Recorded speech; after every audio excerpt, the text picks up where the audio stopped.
Inner peace and blessings, beloved. Listen, all right. So I'm going to pick up on verse 7. So this is James 1, and we're going to start at verse 7. If you want to see 1 through 6, the verses 1 through 6, go look at the previous video, okay? All right. For such a person ought not to think or expect that he will receive anything at all from the Lord, being a double-minded, unstable, and restless in all his ways, in everything he thinks, feels, or decides. He says you should not expect nothing from him. Oh, prophet, you being so mean. Nah, this is what the Bible say. I'm going to go back to 6. But he must ask for wisdom in faith without doubting God's willingness to help. For the one who doubts is like a billowing surge of the sea that is blown about and tossed by the wind. Meaning that your faith in him, it goes up and down, it's in and out, it's left and right. It ain't solid. And God moves on just solid. He don't move on nothing outside of it. One ounce of doubt is enough to stop him. Okay? For verse 7 again. For such a person ought not to think or expect that he will receive anything at all from the Lord. I mean, that's plain as day. I really don't have to go too much in detail with it. If your faith is not there, you can bet, you can reassure that you ain't receiving Nathaniel. You understand me? You ain't receiving nothing. Verse 8, being a double-minded man, unstable and restless in all his ways, in everything that he thinks, feels, or decides. Let your brother in humble circumstances glory in his position as a born-again believer, called to the true riches and to be an heir of God. Now, I wanna point something out in verse 9. It says, let me read again. Let the brother in humble circumstances, right? Glory in his position as a born again believer. Meaning rejoice. Rejoice that he saved you. Rejoice that he's here. Rejoice that you have him. Rejoice in your faith, right? He says, humble circumstances, glory in his high position as a born again believer, called to the true riches. The true riches. That's what I want to enlighten on this part, or highlight. The true riches, and to be an heir of God. Listen, the true riches is not monetary. These things, yes, it does it help you sustain on this earth. Yes, it gives you a comfortability on this earth. However, the truest rich that you can have is having the faith in the Father, because he is the creator of all things.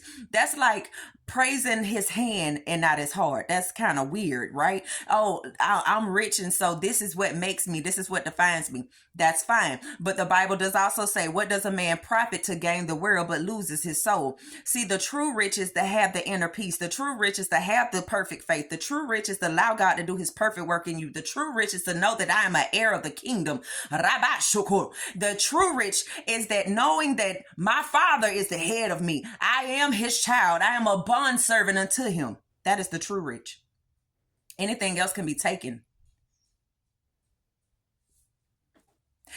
Verse 10, and the rich man is to glory in being humbled by trials, revealing human frailty, knowing true riches are found in the grace of God.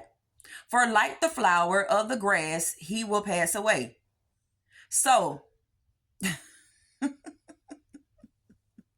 if your riches is all you have to make you, you ain't made whole. That's just it. 11.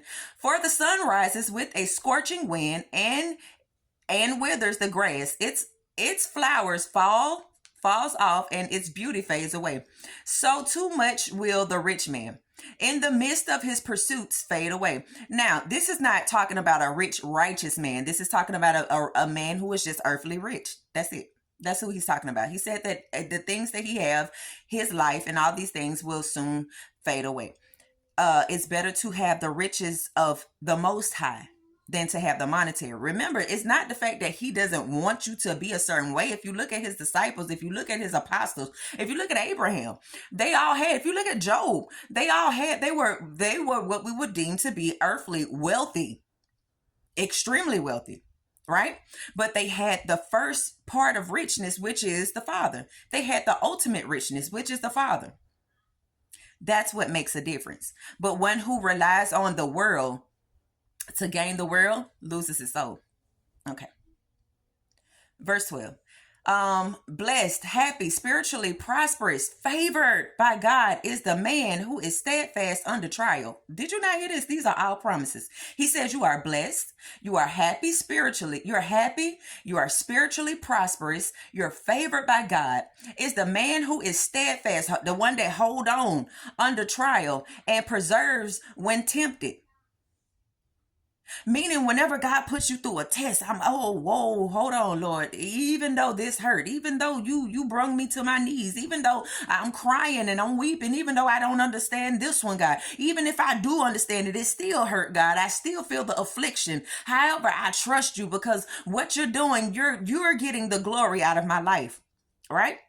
He says that person is blessed. That person is happy spiritually, prosper. He's happy. He's spiritually prosperous, favored by God. You're favored by the Most High Himself. It's the man who is steadfast under trial and preserves when tempted. Now, remember, I said in the earlier passage, in the early videos, that when you're tempted is to bring you back into sin.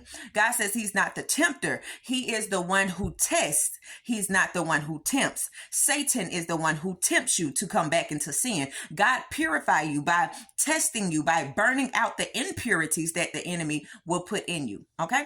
All right. For when he has passed the test and been approved, that's two different things, right? He says you got to pass the test and become approved. He will receive the victor's crown of life, which the Lord has promised to those who love him. To those who what?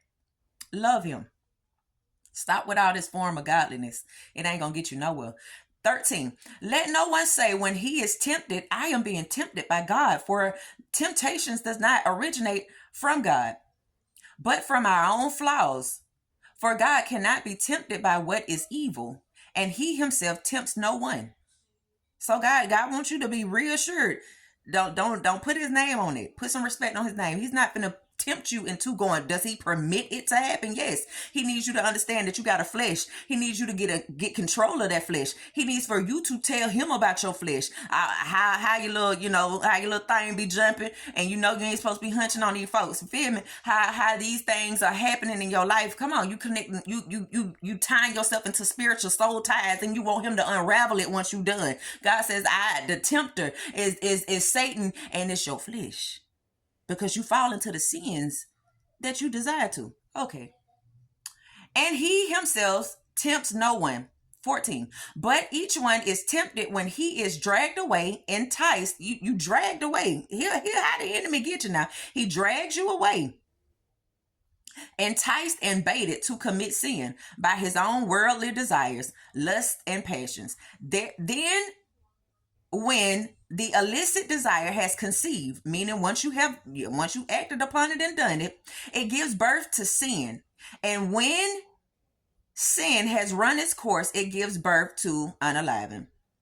Do not be misled, my beloved brothers and sisters. Every good thing given and every perfect gift is from above. It comes down from the Father of lights, the creator and the sustainer of the heavens, in whom there is no variations, no rising or settings, or shadow cast by his turning. For he is perfect and never changes. See how much we got left. Yeah, I'm gonna do a part 3, I guess. This will be a part 3. I was trying to hurry up and push it all in, but I'm not. I'm gonna slow walk this before I leave to start my day today. Listen, this is James chapter 1. I want y'all to go back, read, relive, understand what God is saying into your life. Let God speak and minister into you. Listen, I am a prophet and I am a vessel of the Most High himself. And I want God to speak to you in the way that you need it for your life. That's it. And that's all. I love y'all, but stay tuned for the next one. All right.